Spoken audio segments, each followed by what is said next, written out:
संपर्क किया है और उस आधार पर हम सभी लोगों का आभार व्यक्त करते हैं और उस आधार पर हम ये निश्चित रूप से दावा करते हैं कि इस खैरागढ़ के उपचुनाव में भारतीय जनता पार्टी जब 16 तारीख को मतगणना होगी तो परिणाम भाजपा के पक्ष में होगा।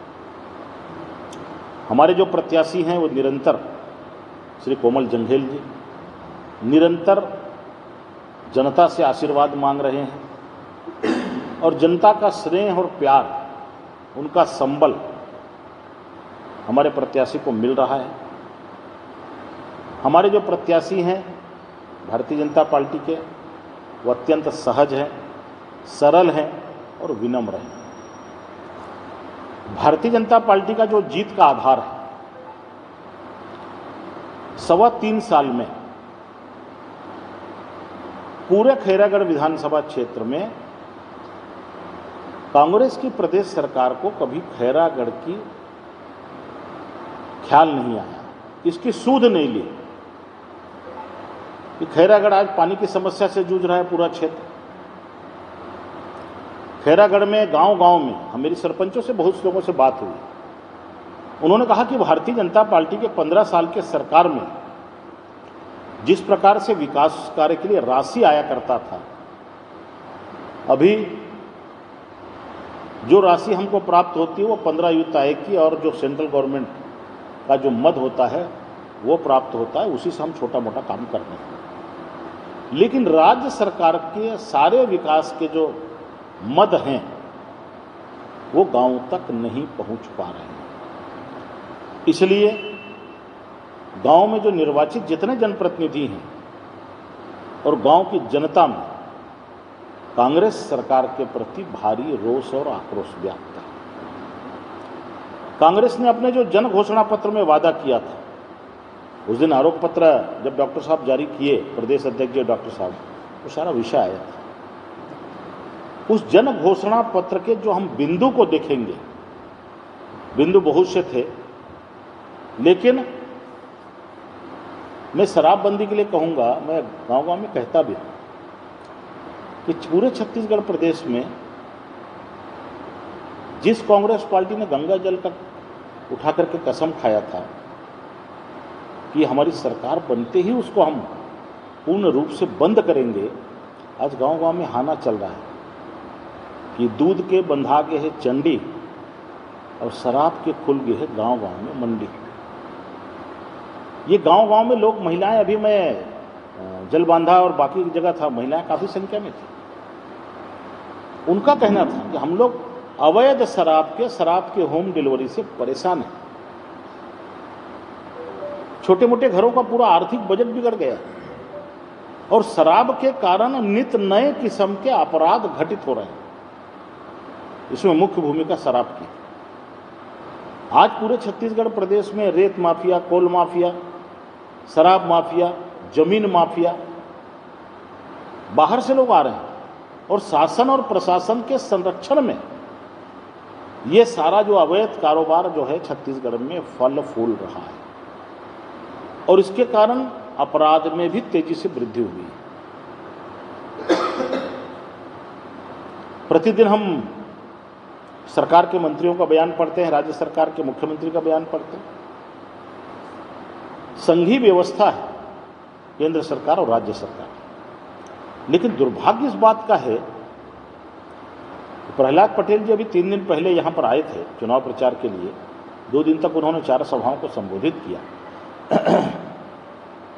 लेकिन माननीय मुख्यमंत्री जी कितने झूठे और लबरे हैं, इस बात का संकेत ये है कि जिस बात को केंद्रीय मंत्री श्री प्रहलाद पटेल ने कहीं पर कहा ही नहीं है, उसको प्रमुखता के साथ में मीडिया में प्रकाशित कराया गया किसानों को लेकर के। हम मुख्यमंत्री जी से पूछना चाहते हैं, इस सरकार के मंत्री से कोई क्लिपिंग होगी कि कहाँ की सभा में उन्होंने बोला, किस प्रेस वार्ता में बोला, वो क्लिपिंग चलाए।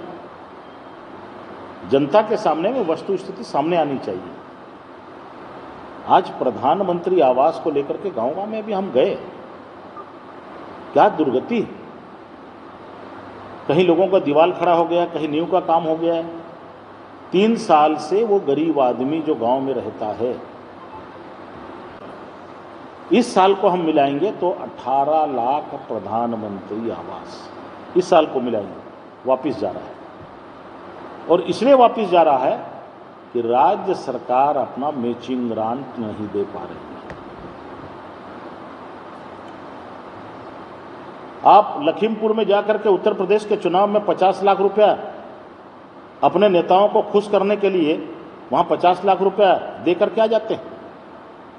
लेकिन छत्तीसगढ़ का अगर किसान कोई खत्म होता है गरीबी से, भूखमरी से, बेकारी से, किसी की प्रताड़ना से, तो आप उसको 2 लाख रुपए देते हैं।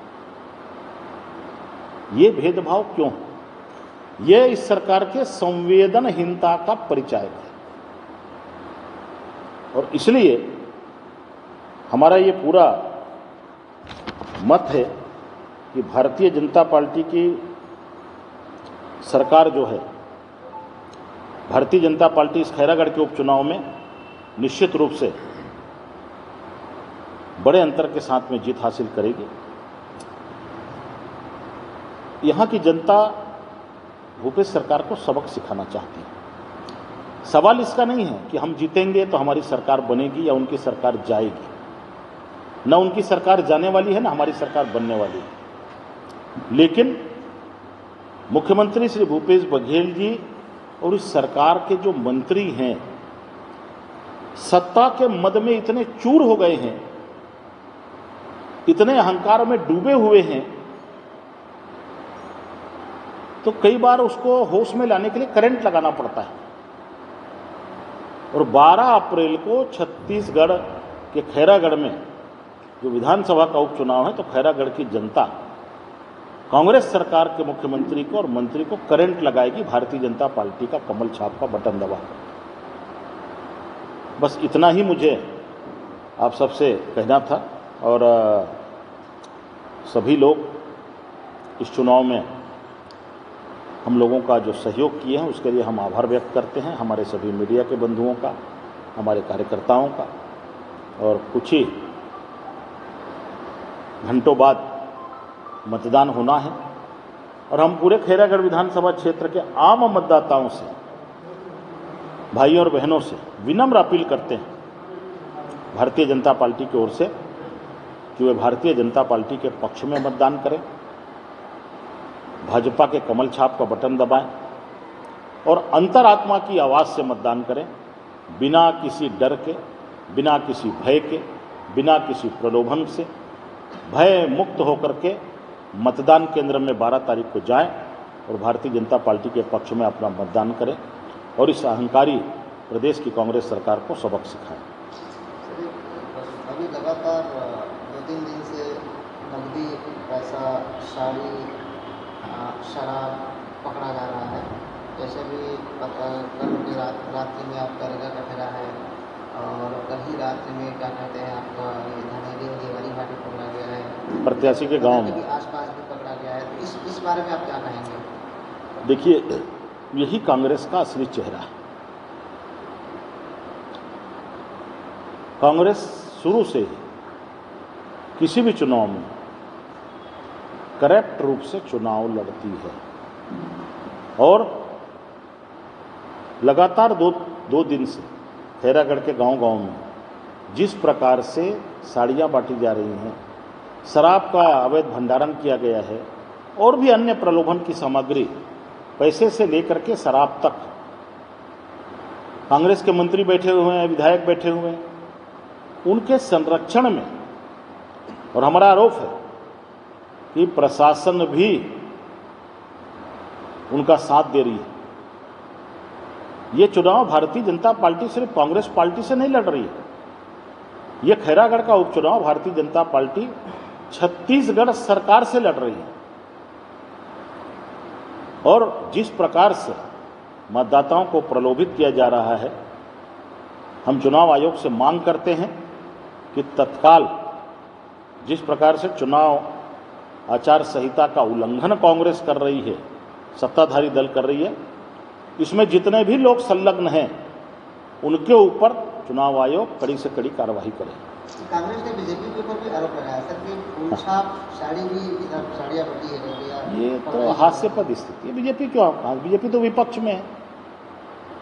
ये काम तो सत्ताधारी दल लोग करते हैं। बीजेपी क्यों जाती? बीजेपी के कार्यकर्ता क्यों जाते उसको पकड़वाने के लिए? कांग्रेस के तो कार्यकर्ता नहीं आए थे भाई। अगर बीजेपी के लोग बांटते तो बीजेपी अपनी ही गाड़ी को पकड़वाने जाती क्या? बीजेपी के कार्यकर्ताओं को जैसे ही सूचना मिली, बीजेपी के कार्यकर्ता पहुंच गए, हमारे वरिष्ठ नेता पहुंच गए। हम लोगों ने कलेक्टर से बात किया, एसपी से बात किया, चुनाव आयोग से बात किया। कांग्रेस ने तो नहीं किया किसी से बात। तो ये सीधा प्रमाण है कि जितनी चीजें मिली हैं वो कांग्रेस पार्टी की थी।